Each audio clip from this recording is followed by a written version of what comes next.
मनुष्य अपनी संतानों के सुख के लिए श्रम करता है माधव। अपनी संतान से सुख की अपेक्षा कैसे न रखे? मनुष्य अपनी संतानों के लिए जो भी करता है वो व्यापार है या प्रेम पार? प्रेम माधव। तो फिर अपने कार्यों के प्रति फल की इच्छा क्यों पार? भविष्य का लाभ तो व्यापार में देखा जाता है, प्रेम में नहीं। जो मनुष्य अपनी संतानों का चरित्र निर्माण उचित रूप से करता है, संतानों को प्रेम और धर्म के संस्कार देता है, उसकी संतानें भी मनुष्य को प्रेम और सुरक्षा अवश्य देती। संतानों के कर्म, स्वजनों के व्यवहार उनके कर्म हैं पार।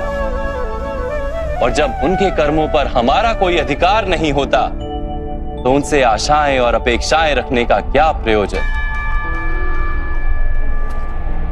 यदि गहन विचार करोगे पार्थ तो शीघ्र ही ये जान लोगे कि जीवन में ऐसा कोई कार्य नहीं है जिसके साथ आशाएं और अपेक्षाएं जोड़ना अनिवार्य हो।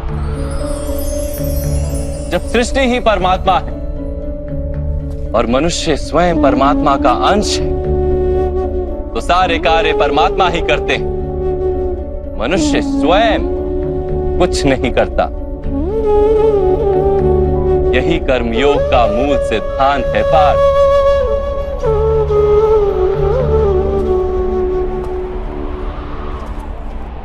तुम्हें भी कर्मयोगी बनकर ये युद्ध करना आवश्यक है पार्थ। त्रिगुणिया विश्या वेदा निस्त्रिगुण्यो भवार्जुना निर्द्वंद्वो नित्यस्तत्वस्थो निर्योग क्षेम आत्मवान। तीन गुणों का त्याग करके निर्गुण बन जाओ पार्थ। इस द्वंद्व से मुक्त हो जाओ।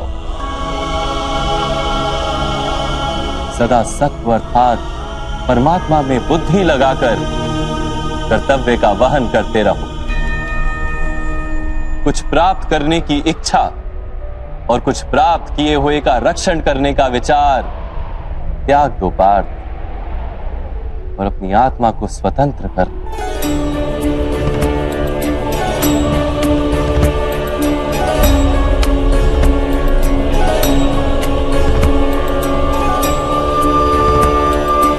स्मरण रहे पार्थ,